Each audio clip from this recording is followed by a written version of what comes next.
Welcome back here to Adelante Chicago. According to the Migration Policy Institute, there are more than 11 million undocumented people living here in the U.S. Of those, 63% have been in the U.S. for 10 years or more, 43% more than 15, and 22% of them have been here for more than 2 decades. Think about those numbers. They're important because those numbers have led to a new push for President Joe Biden to expand work authorization to long-term undocumented immigrants.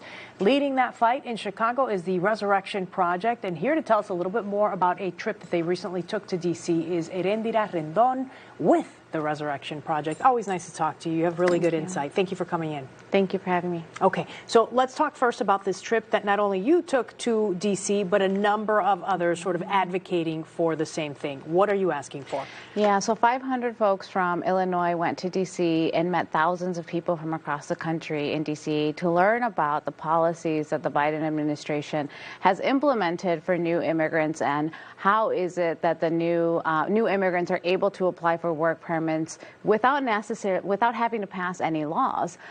Everything has been done under the rights that the president has to be able to extend work permits. So 500 folks from Illinois went to learn about that and make sure that we're advocating for those same measures to also be extended to the undocumented community. Okay, because what you're noticing now is that the undocumented community, which I mentioned those numbers, some of them have been here for decades, they're sort of feeling left out or ignored or forgotten.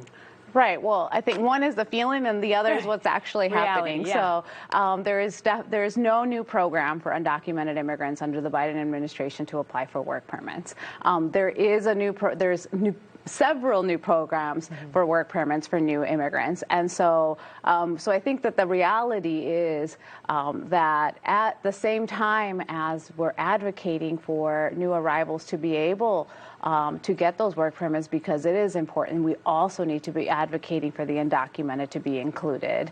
As you mentioned, the undocumented had been here working for decades without any work authorization and continue to be vulnerable in the workplace because they have to work cash jobs. Oftentimes they don't get paid. They're afraid of reporting injuries. They're afraid of reporting abuse and have very little protection from deportation and very little protection from being treated poorly at their job site.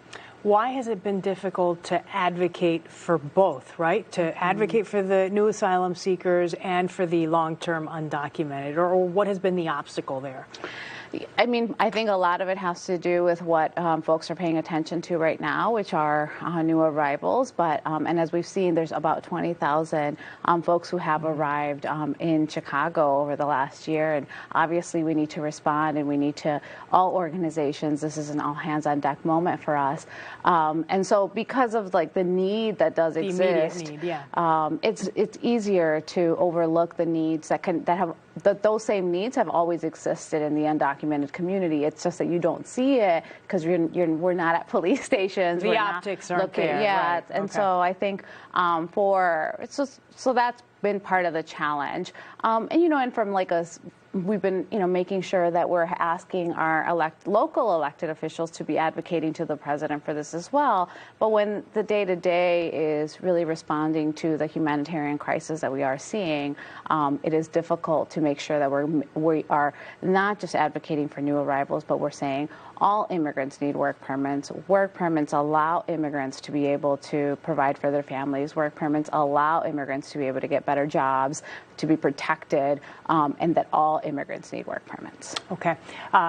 After this trip to D.C., you are hoping to see some change, but what is sort of the next step or the next thing that will happen or is expected to happen that we should be paying attention to when it comes to work permits for the undocumented? So there's a national campaign called Here to Work that is trying to expand work permits for the long-term undocumented. We're part of that. And then in Illinois, we are leading the efforts called Work Permits for All. We will be working on a state bill. There's 2 reasons why the federal government can give parole. One is for humanitarian. The second is if it's a significant public benefit to the state.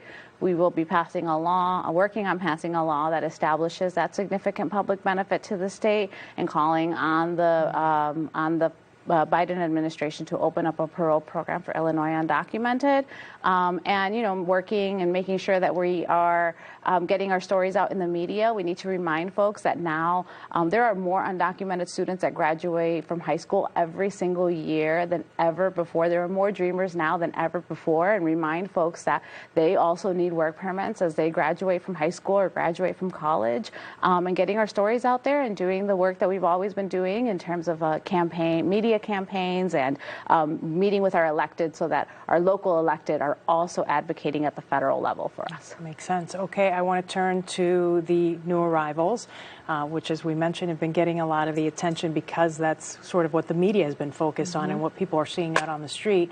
Talk to me about how plans are going to find them permanent shelter, for many of them to not only move out of some of the shelters they've been placed in, but move into their own housing. I know the Resurrection Project has been working on some of that. Yeah, so our main role has been on making sure that we're processing work authorization applications faster. So we are working with the White House. They're providing USCIS on site, which is processing the actual applications for work authorization.